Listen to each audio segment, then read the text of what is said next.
પહેલું ચેપ્ટરમાં વર્ણમાં સ્ટાર્ટની હાજરી છે કે નથી તે ચકાસવું.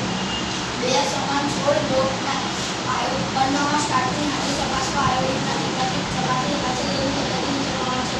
પહેલો મુદ્દો બે સમાન છોડ તેમાંથી એક છોડને 72 કલાક અંધારામાં રૂમમાં રાખવો અને બીજા છોડને 72 કલાક સૂર્યપ્રકાશની હાજરીમાં રાખવો. 72 કલાક પછી બંને છોડને આપણે એક જગ્યા પર મૂકીને દેખીશું. બંને છોડના વર્ણમાં આપણે આયોડિનના ટીકા નાખીને ચકાસીશું કે જે છોડ પર રંગ પરિવર્તન હશે તે છોડ પર સ્ટાર્ચની હાજરી દર્શાવશે અને જે છોડ